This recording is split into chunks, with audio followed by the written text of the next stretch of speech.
So, should you invest your money or save your money in a jar? I know you can find tons of articles talking about investing and why investing is better than saving. But I know so many people that are just afraid to invest, and I was one of them myself, and prefer to keep the money in a bank account or in a jar or box somewhere at home. Welcome back everyone. I'm so happy that you clicked to watch this video because it means you are interested in investing, but there are some things that are holding you back. So make yourself comfortable and watch this video till the end if you want to know why you should start investing today, and I will also be talking about small amounts, and because I don't want you to get bored, I will also show you some of the best investments that you can take into consideration or see which one is the best for you. Of course, you can also subscribe if you want to see more videos about investing. Great, now we can start. First of all, what is investing and why people do invest their money? I mean, if I make $2,000 a month and I save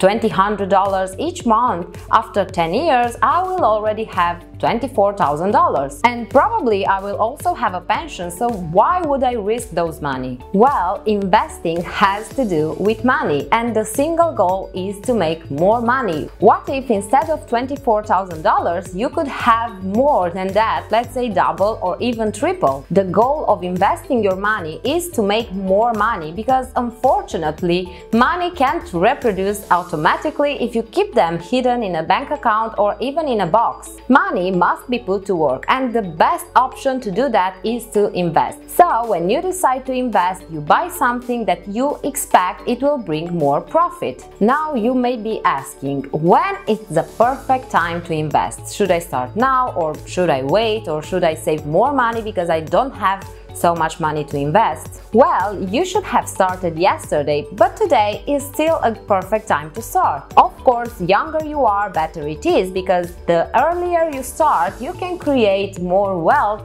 with fewer dollars. You don't have to wait until you feel comfortable or maybe kind of rich, and this is the biggest mistake most people do. You rather keep that $100 for whatever reason in your magic box, and after 1 year they will still be $100, hopefully. Oh, but I'm sure you will need it at some point, so you will just spend it. So I know there's much more to say about investing and financial education overall, but as I'm not an advisor and I only talk to you from my point of view and my own experience, let's see where you can start investing. Number one, an index fund. Okay, if you're a beginner, you must be already scared, but don't worry because there's nothing scary here. An index fund is a collection of individual investments and passively tracks a financial index. Don't worry if you don't understand. You will if you keep watching. So you can start investing in an index fund, which means you will get a selection of stocks in one single package without the need to purchase them individually. The Standard & Poor's 500 index, or S&P 500, is one of the best known indexes because the 500 companies that it tracks include large, well-known US-based businesses representing a large range of industries. So most beginners will start buying shares from this index that tracks the S&P 500, and some of the most popular ones are Vanguard 500 Index Investor Shares, Fidelity 500 Index Fund, Schwab S&P 500 Index Fund, and T. Rowe Price Equity 500 Fund. To get started, you'll need to set up an online brokerage account on one of the above. The average return of S&P 500 is about of 10% yearly, but you can't expect to see a 10% each year because each year can be different. I can't tell you how much money you should put in your very first S&P 500 index fund because there are also minimum amounts required in base of the brokerage accounts.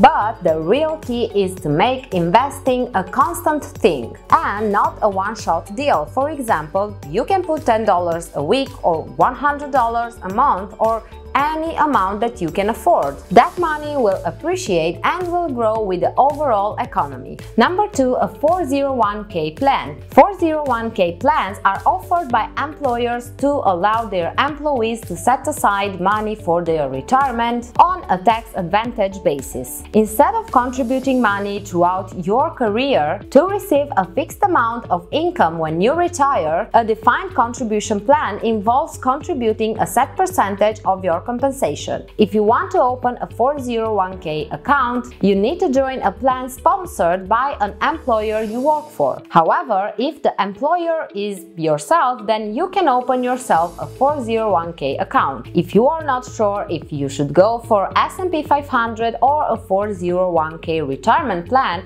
then you can check out robo-advisors that will build a portfolio for you where you can add money over time. Robo what? Well, robo-advisors are low-cost advisor options for any kind of investor. The best ones can be Betterment, Fidelity, and SoFi. There are many investment types that you can consider to add to your portfolio over time. But as for your very first investment, maybe you should keep it simple. It's a lot to learn and figure out, and individual investments like buying stocks or real estate or alternative investments are very good options, but for later on. To make things clear, you should first think about what you want. The point is that you should never consider investing for a short term, because the market moves up and down in natural cycles that can be timed, so investing for 3 to 5 years, it's maybe just not enough. Well guys, I hope you enjoyed this video, and if you have any questions, you can ask in the comment box below, or